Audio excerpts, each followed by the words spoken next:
Bienvenidos a La Ventana PR. Soy Rafael Tirado Rivera y este es mi podcast.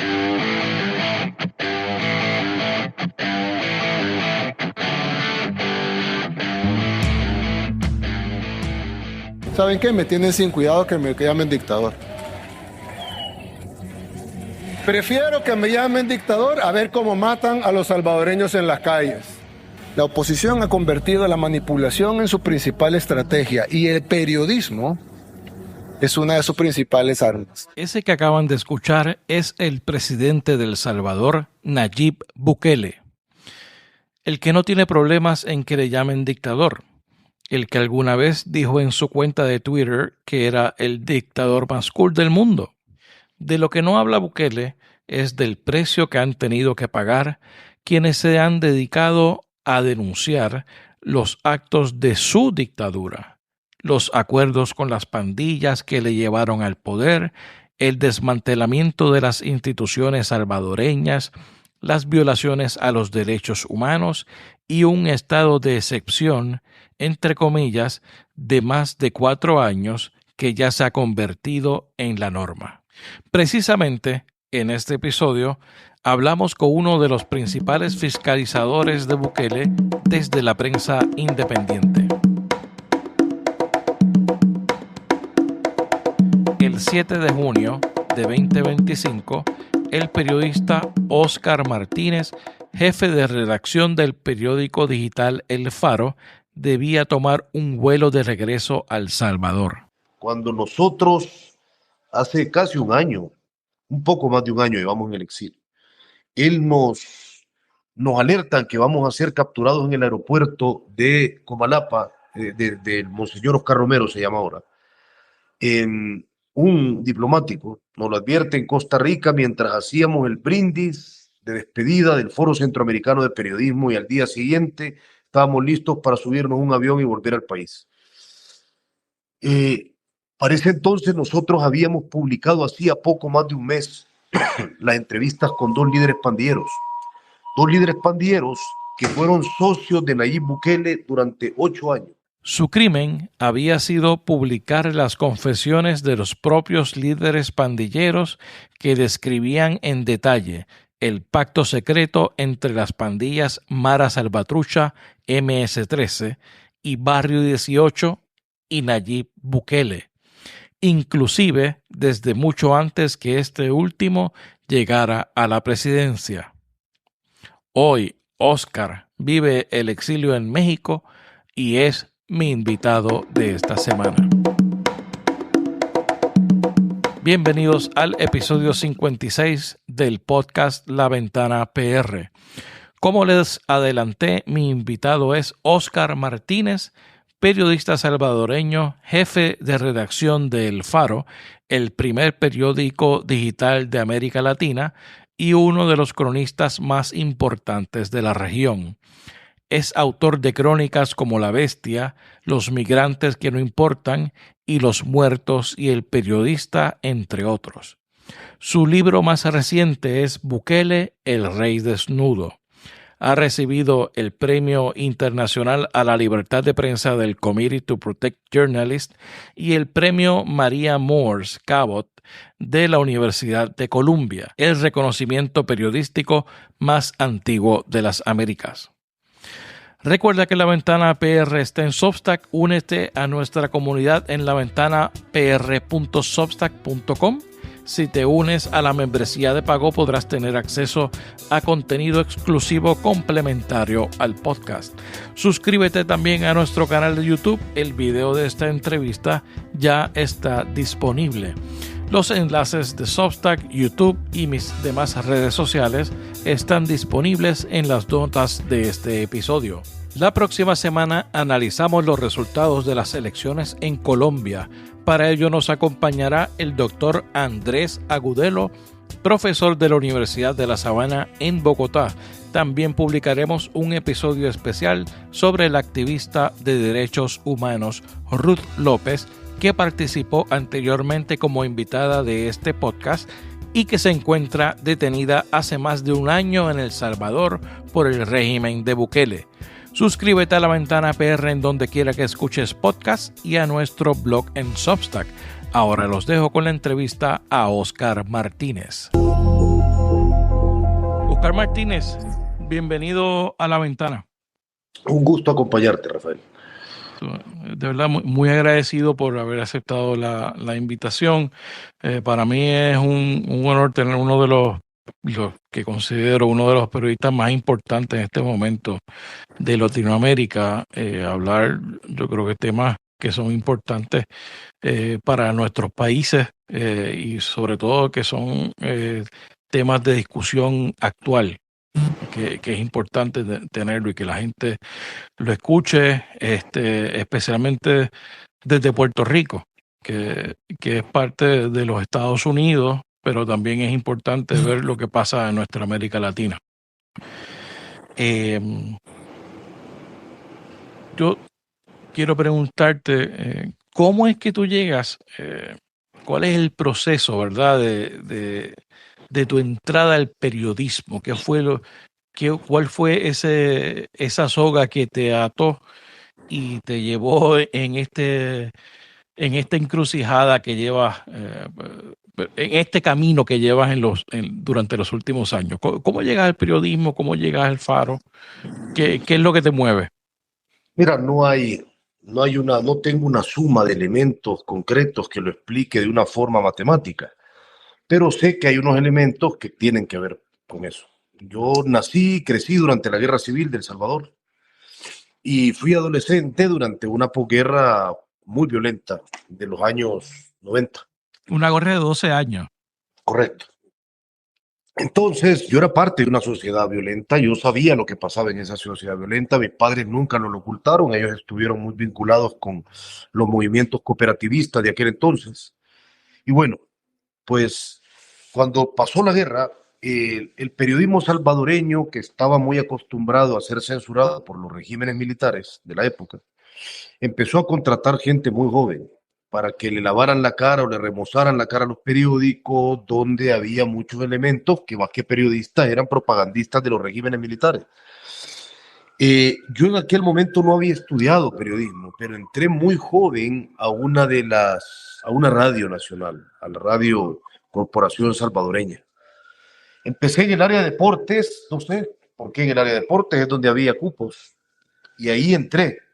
Pero yo siempre supe, no sé cómo lo supe, pero lo supe, que yo lo que quería era contar por qué éramos una sociedad tan violenta, por qué la firma de los acuerdos de paz no nos había dado paz, por qué el fin de la guerra no había equivalido a paz. Y con el tiempo, poco a poco, de trabajo en trabajo, entrando a periódicos de papel, empecé a llegar al tema que me interesaba. Creo que finalmente llegué a ese tema exclusivamente desde el año 2004. Pero el otro elemento es que mis padres tienen que haber visto algo, que los tres hermanos hacemos lo mismo. Tienes uno de tus hermanos también está en el Faro, ¿no?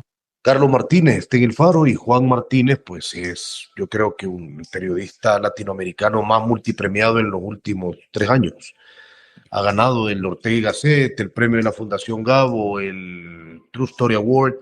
Juan está ahora haciendo trabajo en Haití y en Honduras. Esos son sus últimos trabajos y también vive exiliado en Guatemala. Entonces creo que mis padres tienen que haber sido un elemento cohesionador para que los tres quisiéramos dedicarnos a contar realidades. A contar realidades en un entorno sumamente, no tan solo violento en términos generales, ¿verdad? Pero difíciles e inseguros para la profesión a la cual te dedicas, que es el periodismo. O sea, es peligroso ser periodista en El Salvador y en los países de Centroamérica en general. Sí, lo es. Es decir, ahora gran parte del periodismo centroamericano está en el exilio. En Honduras siguen matando colegas. Estoy ahora en México, que es el país donde hay más periodistas asesinados. Pero bueno, yo no lo veo como una victimización, al menos no hacia mí. Hay otros colegas que no han tenido las herramientas que yo he tenido de contar con un medio que te apoye realmente, etcétera. Yo elegí esto, siempre pensé, esto no quiero que suene feo, que yo podía comprender la violencia y a los sujetos que la ejecutaban y la padecían, lamentablemente. Siempre tuvimos los ojos muy abiertos durante la guerra. Y y siempre me ha sido, por decirlo de una forma muy sencilla, me ha sido siempre más fácil relacionarme con un grupo de migrantes que van arriba del tren en un camino peligroso, en un albergue polvoriento del sur de México, que ir a un cóctel con embajadores. Claro. Siempre me ha, y yo creo que no digo que lo uno sea mejor que lo otro, ni que lo uno tenga una habilidad superior a la otra. Lo único que digo es que un periodista debe conocerse a sí mismo para saber qué tipo de periodismo puede ejercer. Yo, el periodismo de cobertura de la violencia, ahora también tengo un cargo que me implica cosas muy distintas como jefe de redacción del Faro y que me implica también eventualmente cócteles, pero en aquel momento yo lo tenía claro, tenía habilidades para hablar con esas personas. Y tú has cubierto pandillas, como muy bien dices, has cubierto la violencia, has cubierto el tránsito de los grupos de inmigrantes alrededor de Centroamérica hasta llegar a los Estados Unidos en lo que se llama la bestia. Hasta que en el 2025 llega el momento en julio de ese año, te encuentras en Costa Rica en una conferencia y no puedes regresar a tu país. Es correcto. ¿Qué fue lo que pasó en ese momento cuando Mira, a recibes ver, la llamada? primero yo creo que es importante decir que en la historia del periódico nosotros tenemos una línea central, que es cubrir el poder cuando el poder se ejerce. Cuando la derecha ejerció el poder, nosotros, porque El Salvador además es un país muy presidencialista, el presidente importa más que los demás funcionarios. Siempre ha sido así. Nosotros cuando cubríamos a la derecha nos llamaban comunistas, pero la derecha tenía el poder, entonces la vigilábamos, porque creemos que una de las más altas obligaciones del periodismo en los países corruptos es vigilar a quienes tienen el poder, es contarle las costillas.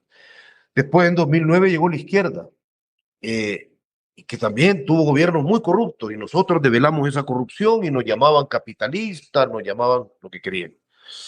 Es decir, nosotros ya habíamos padecido amenazas de muerte en el 2012, luego en el 2015 por parte de grupos parapoliciales. Habíamos tenido que dejar el país en exilios preventivos cuando quisieron meterse a nuestras casas a asesinarnos y habíamos salido por un mes, 2 meses. Habíamos tenido que tener escolta privada, armada, cuando en el año 2010 publicamos la existencia de un cártel que implicaba una conjugación entre policías, militares, empresarios, políticos y pandilleros en el occidente de El Salvador. Ya habíamos vivido todo eso, no es nuevo eso con la llegada de Bukele en 2019. Con la llegada de Bukele en 2019 lo que ocurrió es otra cosa. Probablemente es más sofisticado el modelo de... Tiene una característica que no tenían antes. El Salvador después de la guerra tuvo una democracia bien raquítica y los partidos políticos se sentían cómodos repartiéndose los poderes legislativos y ciertos cargos dentro del organismo judicial. Entonces, uno bloqueaba al otro y no permitía que el otro hiciera ciertas cosas y siempre había algunos espacios para obtener información. Entonces, cuando en aquellos momentos alguien nos quería hacer daño, era un grupo interno de la policía, no era necesariamente la policía. El problema es que Bukele, muy rápidamente, desde que llegó a la presidencia en junio de 2019, hasta que controló la Asamblea Legislativa en mayo de 2021, Bukele controla todos los poderes. El Salvador no es un país gobernado por tres poderes, El Salvador no es un país gobernado por contrapeso, El Salvador es un país gobernado por un señor, y el señor se llama Nayib Bukele. Y él a estas alturas del partido puede hacer lo que le dé la gana. Cuando nosotros, hace casi un año, un poco más de un año llevamos en el exilio, él nos alertan que vamos a ser capturados en el aeropuerto de Comalapa, de Monseñor Oscar Romero se llama ahora. Un diplomático nos lo advierte en Costa Rica mientras hacíamos el brindis de despedida del Foro Centroamericano de Periodismo y al día siguiente estábamos listos para subirnos a un avión y volver al país. Para ese entonces nosotros habíamos publicado hacía poco más de un mes las entrevistas con dos líderes pandilleros que fueron socios de Nayib Bukele durante 8 años en su construcción hacia el poder, desde que él fue alcalde de la capital, San Salvador, hasta que él llegó a la presidencia de la República y algunos años más. Son pandilleros que obtuvieron dinero, ventajas carcelarias, información policial a cambio de reducir los homicidios. nosotros ya habíamos publicado mucha evidencia de los pactos de Bukele con las pandillas, pero esta la publicamos en video. Mi hermano y yo entrevistamos en video a los dos prófugos, a los que el gobierno ayudó a escapar. Tenemos la foto de uno de ellos capturado después de que el régimen de excepción iniciara en marzo de 2022 y a pesar de eso estaba libre y nosotros hablando con él.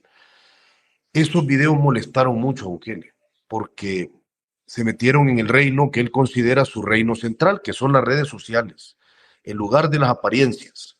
Ahí es que habita. Entonces, ahí es donde principalmente habita, ahí es donde creció, ahí es donde se desarrolló, de eso es de lo que sabe. Pues nada, los videos alcanzaron 2 millones de vistas en cuestión de un mes. Eso es una brutalidad para una audiencia tan pequeña como la salvadoreña.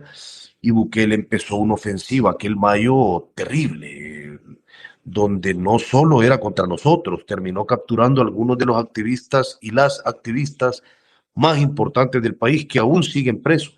Inclusive a la licenciada Ruth López, que ella estuvo con nosotros en el programa, en el podcast hace ya algunos años, hablando precisamente de la situación de El Salvador. A Ruth la capturaron el 18 de mayo en la noche. Con mentiras, le dijeron que había un accidente de carro, que saliera. Ruth no era ingenua, tal como su esposo lo ha contado. Ella sabía lo que estaba pasando. El Salvador, el mayo del año pasado, Bukele hizo un statement y ese statement era o conmigo o contra mí. Y era cárcel o exilio.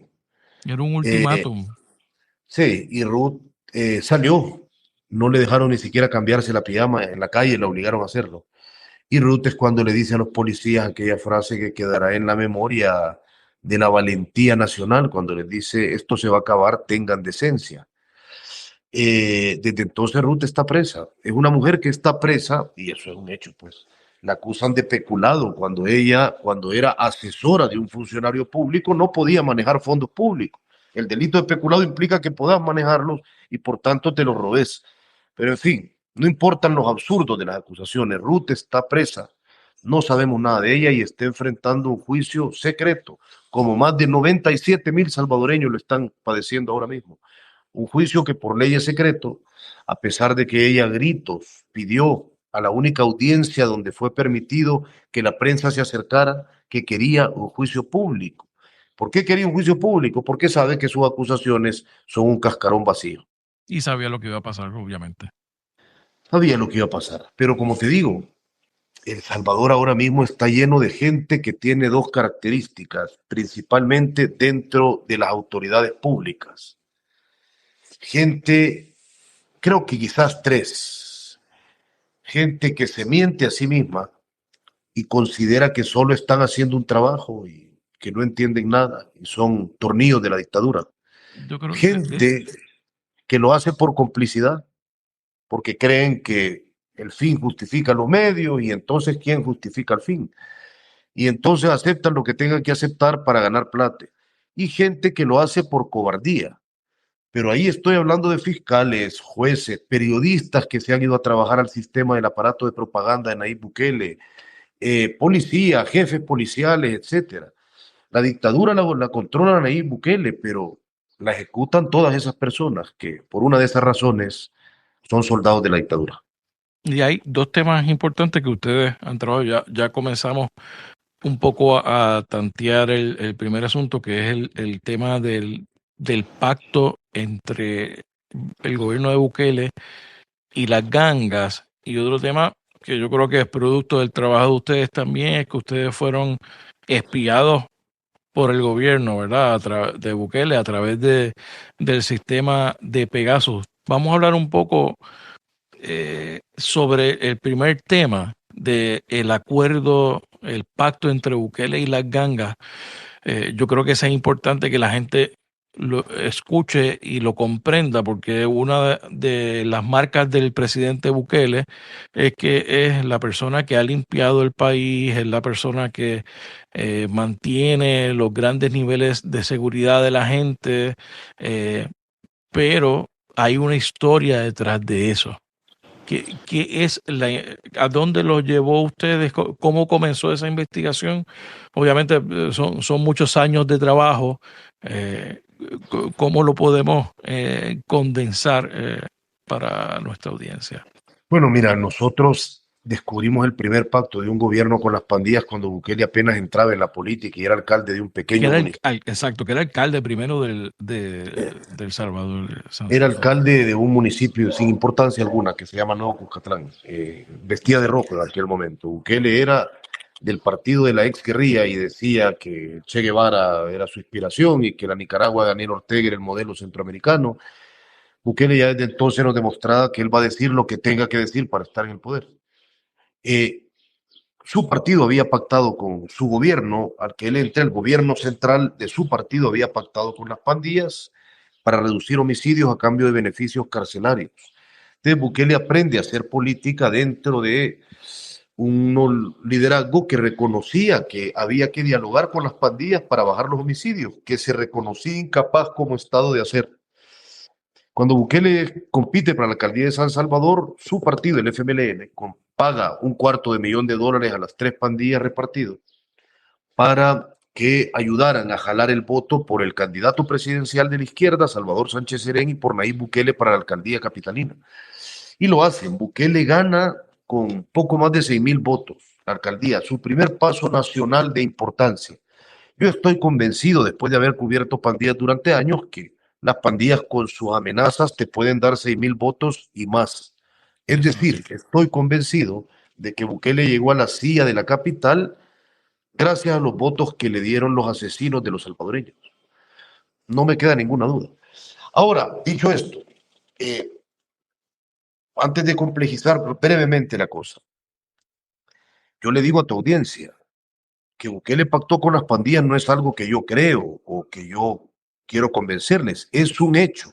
Nosotros hemos publicado decenas de gobiernos, de documentos del propio gobierno de Bukele, con firmas y sellos que los pueden hallar en internet, donde ese pacto viene descrito por los estamentos de inteligencia de su propio gobierno.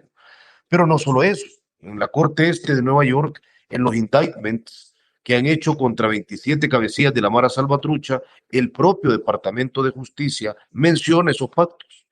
Pero no solo eso, el gobierno de Biden sancionó a los 2 funcionarios de Bukele que dirigieron los pactos y siguen sancionados en la lista Enkel por haber dirigido los pactos con las pandillas. Es decir, quien no quiera entender que Bukele ha pactado con las pandillas es porque no quiere saber. Porque si quiere saber, es muy fácil saber. Dicho esto, Bukele continúa con esa alianza y cuando empieza a escindirse del partido de izquierda, entiende que esa alianza le iba a ser de alta utilidad y entonces la conserva. Y esos pandilleros también, como nos lo han confesado diferentes fuentes de la pandilla, de la policía, documentos oficiales, amedrentaron el voto en 2019 a favor de Nayib Bukele. Yo creo que Nayib Bukele hubiera ganado sin el apoyo de las pandillas en 2019, sí, sí, pero creo que esa paliza aplastante que él dio en parte también se la dieron los votos de las pandillas. ¿Cómo te puede amenazar una pandilla si el voto es secreto? Los pandilleros controlan plenamente sus barrios. Saben a qué hora sale un carro, lo extorsionaban, sabían de qué trabajaba cada quien, quién era cada quien, a qué hora llegaban sus primos a visitarlos. Ellos tenían que autorizar eso. Regían la vida comunitaria. Y si sabían que alguien era, por ejemplo, de los comités de base de Arena o de la izquierda, del FMLN, le quitaban el documento de identidad ese día. No lo dejaban votar. Y no puede votar. Y sí, vos en la mesa, teniendo ese terror y habiendo visto cómo esos hombres descuartizaban en la colonia, encuentras en la mesa a 2 esposas de los líderes pandilleros en la mesa de votación y al primo de otro pandillero, y la pandilla previamente ha dado la instrucción de que votes por Nayib Bukele, te garantizo que lo vas a hacer. Es decir, era así. Entonces, 2 cosas, ¿no? Ese pacto se rompe cuando la MS comete la tercera masacre que cometió durante el gobierno de Bukele. Bukele toleró 2 masacres de la Mara Salvatrucha, pero la tercera ya no. Entonces, fue un pacto que duró 8 años, desde 2015 hasta 2022. Desde poco antes de 2015, desde las elecciones en 2014. Y entonces en el 2022 él comienza con el proceso de los estados de emergencia, ¿verdad? Que lo mantiene hasta el momento para atacar a causa precisamente de esa última masacre, que hubo más de 80 muertos durante un fin de semana. Y eso se mantiene hasta ahora. Correcto. Es así. Y entonces me gustaría que me hables un poco de la conexión del gobierno de los Estados Unidos cuando ellos, obviamente bajo la presidencia de Biden, que se descubre, que se piensa a ver esa conexión entre el gobierno y la Mara Salvatrucha. O sea, a ver, el primer gobierno de Trump, tal como lo ha demostrado el Washington Post, recibió información de uno de los agentes de inteligencia de la embajada estadounidense. Recibió los documentos que nosotros terminamos publicando, de que había un pacto, y el entonces embajador Ronald Johnson, que ahora es el embajador de Estados Unidos en México, no quiso acatar eso. Bukele era cercano a Trump en aquel 2019, Trump le gustaba a Bukele, Trump estaba por salir del poder y no quería dejar deshacerse de ese aliado. Esos documentos los sacó de prisión el propio director de centros penales, que sigue actualmente siendo el director. Lo perdonaron, no sabemos bajo qué lógica. Y esos documentos acabaron en manos nuestras. Ya lo publicamos en el periódico en una nota, ya revelamos cómo fue que obtuvimos esa información, con evidentemente la anuencia de las fuentes. Pero después llegó el gobierno de Biden y aquí, bueno, allá a El Salvador regresó quien había sido embajador allá antes, Jim Maines, y en solo unos cuantos meses Maines terminó abandonando el país y así diciendo en una conferencia de prensa que era imposible dialogar con Nayib Bukele, que no había ningún vínculo con el Estado, y que comparando a Nayib Bukele con Hugo Chávez. Y en ese momento se va del país, la embajada quedó acéfala mucho tiempo, pero y Bukele le apostó todo el lobby internacional a que Trump volvería al poder. Y su cálculo fue correcto. Apostó a su lobista, que se llama Damián Merlos, miles de dólares del erario público para que le construyera un lugar privilegiado entre el movimiento MAGA que rodea a Donald Trump. Y lo Eso te lograron. iba a preguntar, ¿cuál es el vínculo, cuál es el vínculo con la órbita MAGA? Mira, hay varios. A El Salvador llegaba constantemente Matt Gaetz. Matt Gaetz era el primer candidato a la fiscalía de parte de Donald Trump, que lo retiraron después de unas acusaciones de haber cometido delitos. Pero también el hijo mayor de Donald Trump es un habitual en El Salvador, de Bukele. Él llegó a la investidura de Bukele, él ha estado en El Salvador en las playas varias veces, es al parecer un aficionado al Bitcoin y a esa moneda digital. Él es otro de los vínculos directos y luego finalmente el mismo presidente Trump. Pero hay otra clave que construyó la cercanía de Bukele con la radicalidad, que es la cobardía de los demócratas. Los demócratas, siempre que se acercan a unas elecciones, lejos de radicalizarse, lejos de sostener sus posturas, suelen huir hacia atrás. Y si ven que, por ejemplo, Bukele es popular, porque hay muchos salvadoreños viviendo en Estados Unidos y muchos latinos que adoran a Bukele porque han visto un videíto de él en redes sociales. Y cuando ven que ellos no tenían conexión después de la partida de Jim Maines con el más popular presidente de América Latina, envían al embajador Duncan, que básicamente llegó a hacer las paces antes de que Trump volviera al poder. Eh, pero Bukele ya se había decantado y Bukele apostó todo a Trump y eso le rindió frutos. Le rindió frutos.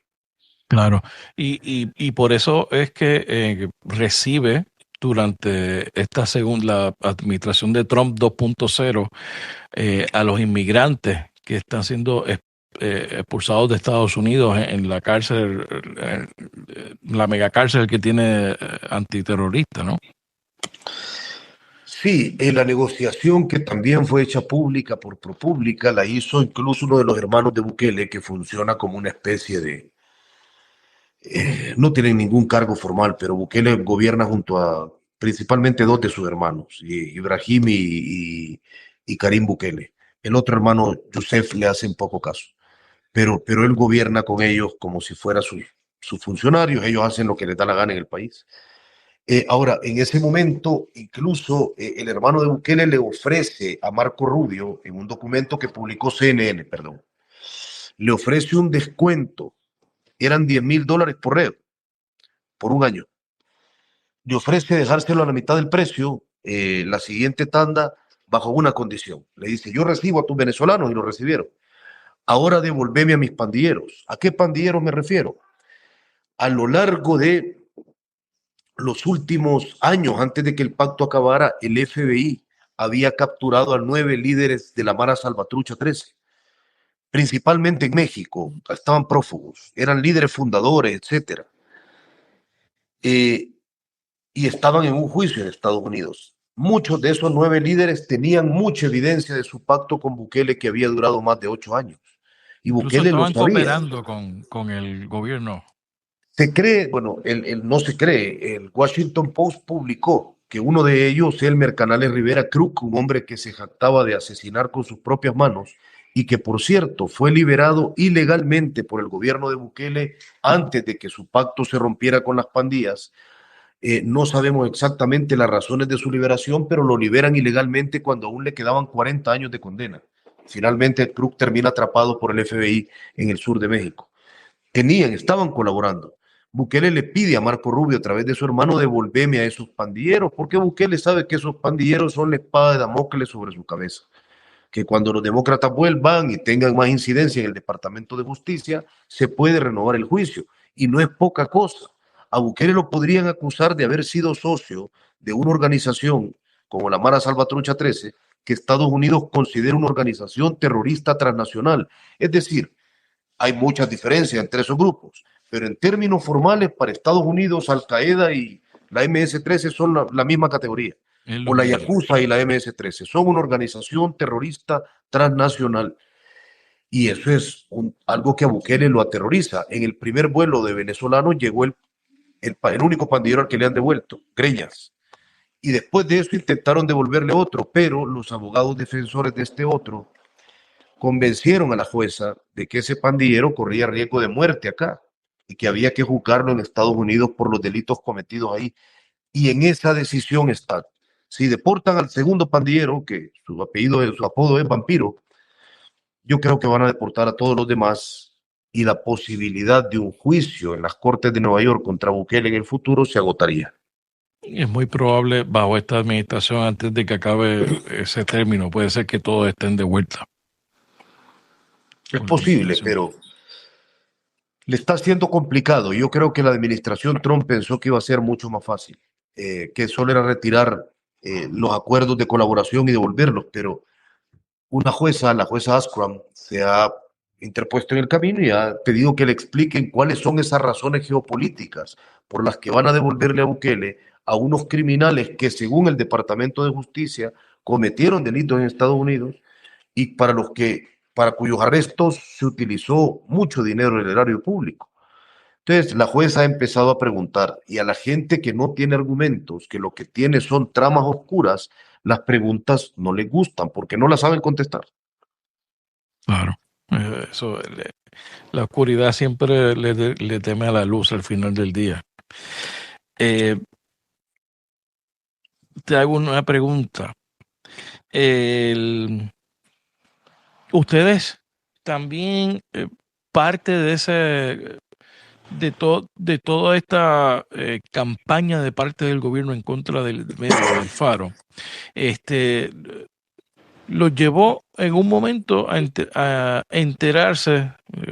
Me gustaría que nos haga un poco la historia de cómo es que llegan a saber de que los celulares y los equipos de ustedes estaban intervenidos por el programa Pegasus, que es un programa de fabricación, de desarrollo en Israel, para escuchar llamadas, comunicaciones, etcétera, etcétera. Mira, nosotros estuvimos intervenidos con Pegasus 17 meses, 22 miembros del periódico entre 2020 y 2021. Las intervenciones iniciaron cuando estábamos investigando el pacto de Bukele con la Mara Salvatrucha 13, antes de publicar por primera vez en noviembre de 2020. Fueron masivas, fueron a gente, principalmente a periodistas, pero también a gente del área administrativa y del área de la junta directiva del periódico. Yo creo que tengo el lamentable récord latinoamericano de intervenciones. Tengo 42 intervenciones en solo 17 meses. Pegasus permite todo. Lo único que no permite Pegasus es que tires el teléfono, porque no lo tenés en la mano, pero todo lo demás lo podés hacer entrando por un backdoor. No tenés que pinchar nada, no tenés que caer en pitching ni nada. Pegasus entra y quien lo opera puede ver absolutamente todo. Ocupar el teléfono como si fueras tú mismo. solo que sin tocarlo.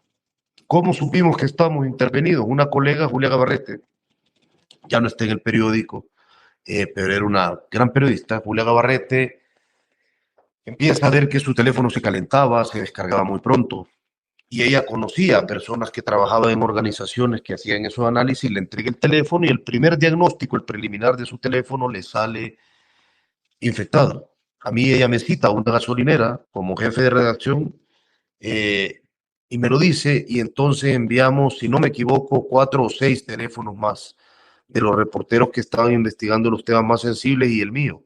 ¿A quién los enviamos? Bueno, a través de una organización llamada Access Now, que se dedica a esto.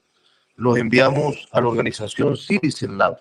Citizen Lab es el laboratorio de la Universidad de Toronto especializado en detección de Pegasus y lo ha detectado en muchísimos países de Europa, Asia, América Latina. Y nos devuelven el diagnóstico. Todos estábamos infectados, todos. Habían extraído información de nuestros teléfonos, había una de las infecciones que había sido operada desde territorio nacional. Incluso en el momento en que ellos estaban haciendo el análisis, porque nosotros no habíamos revelado que estábamos haciéndolo para que siguieran ocurriendo. Mientras estaban haciendo el análisis, hubo una infección en vivo al teléfono de mi hermano Carlos.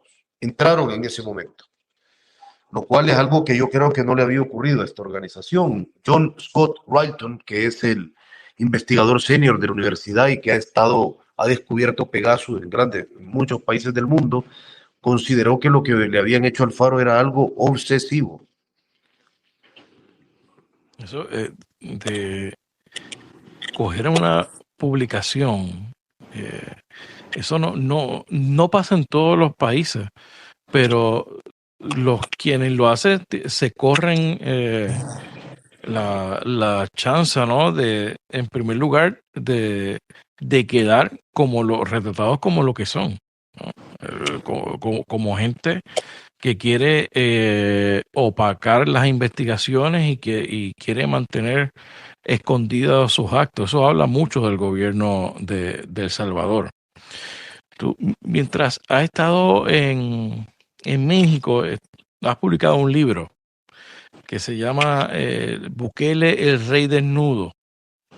Cuéntame qué es lo que estás planteando, qué es lo que, en el caso de Bukele, que la gente finge no ver o dejan de ver o soslayan cuando hablan sobre él. Mira, Bukele, el rey desnudo, lo publiqué con Anagrama, en un libro breve de 6 ensayos de la colección de libros pequeños de Anagrama que se llama, no es la colección de compactos, sino la de cuadernos Anagrama. Tiene un prólogo que se llama Bukele El Salvador y 6 ensayos que van describiendo cada una de las que yo considero son las principales características de Bukele: cruel, distractor, todopoderoso, pero también ridículo. Un hombre que crea que tiene que gobernar por sí solo todo un país en una persona, además, ridícula.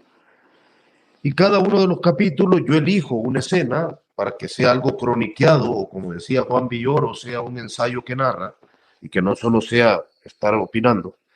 Y a través de esa escena desarrollo ese adjetivo. Bukele anti-Bukele, por ejemplo, son todos los tweets de lo que decía antes versus lo que dice ahora, porque él intentó borrar 144 tweets cuando ya se hizo un hombre conservador y de derecha, pero nosotros lo rescatamos con The Wayback Machine y los publicamos, y a través de eso pues cuento esa historia.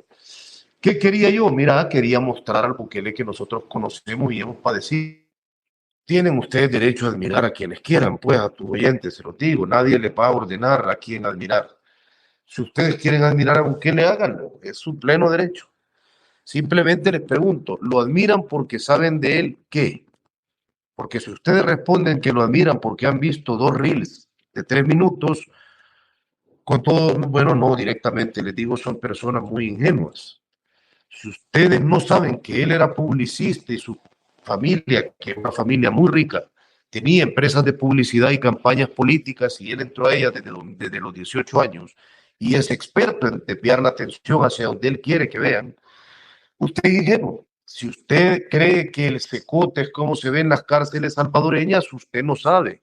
En El Salvador hay 22 cárceles y en la gran mayoría se ha demostrado que hay tortura sistemática. en el SECOR, Bukele ha acumulado a todos los pandilleros que tenían tatuajes en la cara. La gran mayoría ya estaban presos desde antes. Las pandillas dejaron de tatuarse la cara ya por el año 2005, porque era muy fácil capturar. Era una estrategia muy estúpida, tatuarse la cara. Esos pandilleros están ahí puestos, seguro son criminales, muchos de ellos. Otros ya estaban retirados de la pandilla y habían pagado sus penas. Los han puesto ahí para eso, para que la gente vaya a hacer turismo de la violencia, safari humano, y vayan a tomarse la foto como lo han hecho todos los políticos trompistas o los alegres youtubers que un día van a comerse una comida picante a un lado y otro día llegan a una cárcel a pretender que entienden una pizca de una situación tan compleja como la de pandilla en El Salvador. Entonces, pregúntese por qué le gusta Bukele, pero además le recomiendo una cosa. Si a usted le gusta Bukele, yo espero dejarlo claro en el libro a través de hechos concretos que describo. A usted no le gustan las democracias. Puede ser, hay mucha gente harta de que las democracias sean insuficientes. Si a usted le gusta Bukele, a usted le gusta que un hombre tenga todo el poder, es decir, le gustan los dictadores. Y usted cree que las dictaduras, que la concentración de poder y la eliminación del debido proceso y de los balances de poder son innecesarios. Está bien, pero admítalo. Es decir, Bukele es lo que es. Bukele es un dictador. Desapareció ilegalmente a funcionarios que eran incómodos y violó 4 artículos de la Constitución para reelegirse en 2024. Si una persona está por encima de la Constitución, ¿quién queda por encima de esa persona? Claro. Y qué, como preguntándote, ¿verdad? Viendo la cosa desde el otro lado, desde otro punto de vista, pero pues Bukele pues puede ser que tenga todos estos problemas, pues la gente lo va a hacer, puede ser que sea un tipo de carácter que no le gusta la disidencia, que es un tipo como Donald Trump que proyecta fuerza, ¿verdad? Y entonces pues cómo uno explica el alto nivel de popularidad que tiene actualmente en El Salvador. Hay un montón de elementos, pero creo que hay 2 elementos centrales. El primero es que Bukele supo leer el momento político. La gente estaba harta de los partidos de la posguerra. La izquierda y la derecha en El Salvador se robaron todo lo que pudieron desde 1992 hasta 2019, que Bukele entró a robar por su cuenta. Porque la corrupción en el gobierno de Bukele ha sido abundante. La cantidad de publicaciones y evidencia es impresionante. El patrimonio de su familia se ha multiplicado de una forma increíble de que llegó a la presidencia, así como el de su empresa y las de su hermano. Pero bueno, la gente estaba harta, los partidos de la posguerra cerraron su ciclo, gobernó la derecha, gobernó la izquierda, primero con un outsider que era un ex periodista, y después cerraron gobernando con un ex comandante guerrillero, como para decir vamos a volver a nuestras raíces, y aquello fue un desastre, la democracia alcanzó para muy pocos. Y en lugar de elegir el rumbo de corregirla, de intentar bien la democracia, Bukele eligió el rumbo de controlar todo el poder. Entonces, logró leer políticamente el momento de desesperación de la gente. Y la gente lo eligió por desesperación. La gente en un país que tenía una democracia muy raquítica, no sabía que eran los magistrados de la Sala de lo Constitucional de la Corte Suprema de Justicia, y uno no defiende aquello que no conoce. Entonces nadie los defendió cuando Bukele los quitó, ni sabían tampoco exactamente quién era el fiscal general o qué hacía, nadie lo defendió cuando Bukele lo quitó ilegalmente y puso a los suyos. La gente empezó a enterarse del problema de hacer eso cuando intentaron interponer un habeas corpus porque el régimen se había llevado a su hijo, pero ya nadie resolvía habeas corpus contra el régimen. Y la otra razón es porque Bukele desarticuló a las pandillas. Después de pactar con ellas durante 8 años, decretó el régimen de excepción, y ese régimen de excepción desarticuló a las pandillas como las conocíamos. Y eso la gente lo celebra muchísimo, porque esas pandillas les habían hecho la vida un yogur. La pregunta es a qué costo lo hizo. Exacto. Que ese precisamente es el cuestionamiento más importante. Si yo como ciudadano tengo que entregar mis libertades personales para lograr obtener seguridad, que esa es la dicotomía que está en el medio de esta discusión, en términos del ciudadano. Creo que es una falacia que hayan obtenido seguridad. Han obtenido un tipo de seguridad, ya no hay pandillas. lo cual es buenísimo. Nadie quería que hubiera pandillas, las pandillas eran terribles. Era imposible que un país prospere con el nivel de pandillas. Teníamos 75,000 pandilleros activos en un país de 6,5 millones de habitantes. Ahora, yo lo de la seguridad, sí, ya no hay pandillas, pero hay uno de cada 50 salvadoreños está preso en juicios secretos. Todos los expedientes son secretos, decretados por orden del Estado, pero como a nosotros no nos importa lo que un Estado espurio decrete en sus leyes, en algunas de sus leyes, nosotros tuvimos 690 de esos expedientes y en muchos de ellos solo decía que alguna persona había sido capturada porque mostró nerviosismo, así, sin tatuajes, sin antecedentes penales, gente que se está pudriendo en cárceles. Ya van más de 450 cadáveres con señales de tortura, la mayoría que han salido de las cárceles. Documentado no por nosotros nada más, por Human Rights Watch, por Cristosal, por Socorro Jurídico Humanitario, por organizaciones de peso. Es decir, eso no me parece un país seguro, un país donde un soldado, un militar, un policía te pueda escribir una ficha policial en el mismo día y capturarte ese día, y por esa razón pasé 7 años antes de llegar a un juicio en una cárcel, que es lo que permiten las reformas del código. Yo no creo que sea un país seguro, creo que es un país donde la inseguridad ya no le ejercen las pandillas, le ejerce a alguien más, el Estado. Y ni tampoco vale entonces la pena perder nuestras libertades individuales para tener el experimento del Bitcoin, para tener la economía que iba a progresar con todas las promesas y la apuesta que se hizo de parte del presidente.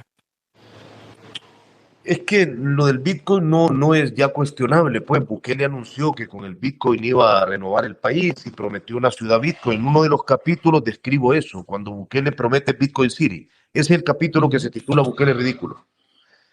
Pero que la energía la iba a producir el volcán. Sí, iba a haber tren y aeropuerto y no hay nada ahí. No. De hecho, un estadounidense se fue a vivir ahí, Corbin Keegan, para ser el primer habitante de Bitcoin City. Ahí siguió viviendo un año en una champa que le alquilaban unos pescadores hasta que entendió su bobería y decidió irse del país.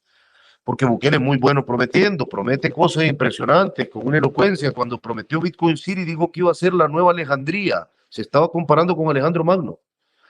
Es decir, a ese es su nivel de ínfulas personales. Ahora, Bitcoin fue la promesa de Bukele. Era una promesa absurda, porque el Bitcoin le ha funcionado a alguna gente a nivel personal, colectivo o de colectivos mínimos. El Salvador es un país de subsistencia. Más del 60% de la población subsiste, es decir, si trabajan en el día, cenan en la noche, si no, no. El Bitcoin no es una idea que implique especular, tener dinero para guardar, para esperar que suba, baje, vuelve a subir. En Salvador la gente no tiene eso, ni tampoco los conocimientos, ni la tecnología mínima para saber, ya no te digo cómo manejar Bitcoin, mucha gente no sabe cómo descargar una app. Y Bukele, desde su cuna de oro, en la que ha vivido desde que nació, pensó que eso iba a ser la solución. Perdón, México es una ciudad que nunca se calla. Pero no lo era, pero no lo digo yo que no lo era. Bukele mismo derogó su propia ley Bitcoin. ¿Y la derogó por qué? Bueno, la derogó porque el Fondo Monetario Internacional, para darle un préstamo de 1.400 millones de dólares y rescatarlo de su ridícula aventura financiera, le exigió derogar la ley Bitcoin. ¿Qué es el Fondo Monetario Internacional? Digamos en términos sencillos, es el cuco de los bitcoiners. Los bitcoiners creen firmemente en alejarse de organismos como ese para descentralizar, digamos, el control de la moneda. Eso es lo que hizo Bukele. No digo yo que le fracasó su proyecto. Él mismo lo dice. Él derogó su propia ley. Él ordenó a sus diputados que derogaran la ley para que, por favor, el Fondo Monetario Internacional lo rescatara. Si eso no es un fracaso del tamaño de una catedral, yo no sé ya qué es un fracaso. Y en estos momentos ya El Salvador no tiene Bitcoin en sus reservas. No, sí. Bukele asegura que tenemos. El problema es que Bukele asegura eso en un tuit, no hay ningún documento que hable de eso. O sea, Bukele incluso llegó a decir que él compraba Bitcoin mientras estaba en el baño. Sí. Como él sabe que es dictador, él sabe que tiene todo el poder, Bukele puede decir lo que le dé la gana. En El Salvador no ha pasado nada. Ahora, la popularidad de Bukele ha sido extraordinaria este tiempo. Han empezado a haber algunas señales de baja, pero también hay algunas señales muy desconcertantes en torno a las encuestas Obviamente, ¿y qué queda de oposición? ¿Dónde está la oposición en este momento en El Salvador? Porque lo que ha hecho Bukele con desmantelar las instituciones, que ha sido el mismo proceso que siguió Víctor Orbán en Hungría, es lo que está haciendo, tratando de hacer a su forma Donald Trump en Estados Unidos. Nos deja deja oposiciones débiles. La mayoría de la oposición está en el exilio, una buena parte de la oposición está en las cárceles de Bukele, y la poca oposición que queda activa, es decir, 4 diputados que no son de Bukele, de los 60, están más bien ahí como una especie de cuota que Bukele prefiere conservar para maquillar una falsa democracia. No digo que no sean personas valientes, digo que no tienen ahora ninguna incidencia dentro de la elección de leyes en el país. Bukele controla a una supermayoría en la Asamblea Legislativa y él le voy a poner un ejemplo, pero esto no lo estoy diciendo caricaturizando. Bukele, si le da la gana, puede reformar la Constitución en 30 minutos. Eso es, si una Constitución se puede reformar en 30 minutos, ya no es Constitución, es un chiste. Claro. Es decir, están ahí como una especie de cuota. Hay gente valiente que queda aún en El Salvador intentándolo, pero como te repito, la gran mayoría de la oposición está en el exilio y la gran mayoría del periodismo crítico también estamos en el exilio. Tú estás en México ya hace desde julio, ¿no? Del año pasado, más o menos. Yo pasé varios meses viajando de ciudad en ciudad el año pasado. Me establecí, digamos, en México a partir quizás de diciembre de este año, del año pasado. ¿Y tu familia se encontró contigo? ¿Se pudieron salir? Sí. Eso, qué bueno. Y sigues trabajando en ese oficio que te cautivó, de que hablamos en el principio, ¿no? ¿Qué es lo que te hace seguir en este momento ya fuera de tu país, pagando el precio de lo que decidiste seguir hace ya algún tiempo? Bueno, mira, yo no mentiré ni hablaré con falsa modestia. En primer lugar, creo que es un momento más necesario que nunca, pues. Los credos se declaman en las horas oscuras. En las horas luminosas es bien fácil recitar credos y devociones. Mi credo es este oficio. Yo creo que este oficio es un oficio justo, noble. Claro, me toca hacerle honor a eso en estas horas oscuras del exilio. Pero además porque es más necesario que nunca. En El Salvador ya no hay información pública. La poca que se conoce es aquella que los periodistas le arrebatamos al régimen a través de informantes, filtraciones, bases de datos que veníamos armando desde hace años. Ahora es más importante que nunca, porque si no solo vamos a saber la versión de Bukele y su enorme sistema de propaganda, pero dos, porque yo creo que en el Faro somos muy buenos para hacer eso. Somos muy buenos para arrebatar la información a quien no nos la quiere dar. Lo hemos demostrado en los más de 20 años que tenemos. Le hemos arrebatado información a gobiernos de derecha, de izquierda, a las pandillas mismas. Lo podemos hacer con Bukele, y si no, lean la revista del Faro en la próxima edición, y lo que van a encontrar en su portada va a ser una revelación. Una revelación con información, con datos, con testimonios, con documentos. Es decir, no es cómodo hacer esto desde el exilio, no es fácil, no es barato, sobre todo no es barato. Lo que antes nos costaba sentarnos con una fuente a tomar una taza de café, ahora nos cuesta un vuelo de avión para ir a hablar con alguien a otro país, ¿no? Es muy caro hacer periodismo en el exilio. Pero repito, creo que somos buenos en lo que hacemos. Si no creyera que somos buenos en lo que hacemos, me parecería un desperdicio absoluto. ¿Y cómo acaba la historia de Bukele en El Salvador? ¿Cómo llega a su fin? Yo creo que nos queda un largo periodo de Bukele en El Salvador, y creo que ahorita es muy pronto para atisbar el final. ¿Cómo va a ser? En Nicaragua, pues aquello va a entrar en alguna turbulencia cuando Daniel Ortega se muera, y tiene que morir en algún momento, no puede ser eterno. Y debe ser más pronto que después, ¿no? En el caso de él, pero Bukele todavía es un tipo joven. Claro, no sé, Ortega tiene que morir y ahí pueden empezar a pensar en escenarios ante su muerte, a menos de que no se haya hecho un pacto con Satanás y nombraron. Pero Ortega deberá morir en un momento y entonces se puede empezar a vislumbrar quién tiene poder, quién tiene disgustos con la copresidenta Rosario Murillo. Con Bukele es muy difícil, porque ahorita todavía está en un periodo de idilio. Lo que yo sí sé es que no va a ser poco tiempo. No creo que sea poco tiempo, porque Bukele además sabe que dejar el poder lo pondría en una posición muy vulnerable. Bukele no es ingenuo, es cualquier cosa menos tonto. Bukele sabe que algunos demócratas lo tienen enfilado para cuando vuelvan al poder. Lo sabe. Lo sabe porque se ha burlado de ellos y de jueces estadounidenses, incluso en Twitter. Pero además sabe, y esto lo ha demostrado el periodismo salvadoreño, él sabe que él y sus funcionarios han saqueado el Estado de una forma vulgar y que llegar a esa evidencia, gracias a lo que el periodismo ha publicado, no es tan difícil. En algún otro momento, probablemente una persona como tú, en vez de llegar a México, probablemente hubiera llegado a Estados Unidos. ¿Por qué México sí, Estados Unidos no en este momento histórico? Mira, bueno, en primer lugar por razones familiares también, pero en segundo lugar porque México es un país donde pasan muchas cosas. Así como en Estados Unidos están todos los migrantes, aquí pasa el flujo de miles de migrantes, que ahora mismo está contenido, pero que volverá a pasar por acá. Las conexiones empresariales de Bukele con México son importantes. Yo ya había vivido en este país 5 años y lo considero mi segunda patria, pero además porque en Estados Unidos era muy difícil que nos dieran refugio. Yo no veo a la administración trumpista y sus entidades aceptando en un documento oficial del Estado que nosotros somos perseguidos por el régimen. En México lo aceptaron, lo escribieron en varios documentos. Tuvimos que ir y aportar evidencia de que eso era verdad. Y cuando le dimos la evidencia, dijeron que nuestras vidas corrían riesgo en nuestro país. No veo a los Estados Unidos de Trump dándonos eso. Aunque se lo demostráramos, no los veo dándonos ese refugio.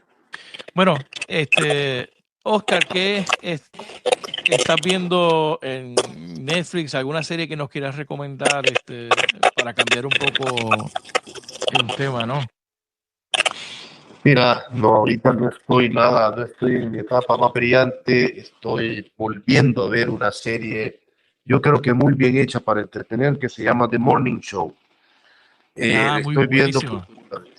¿Y por qué la estoy viendo por segunda vez? Bueno, porque la vi hace mucho tiempo y hace no mucho salió la última temporada y dije, bueno, voy a rememorarla.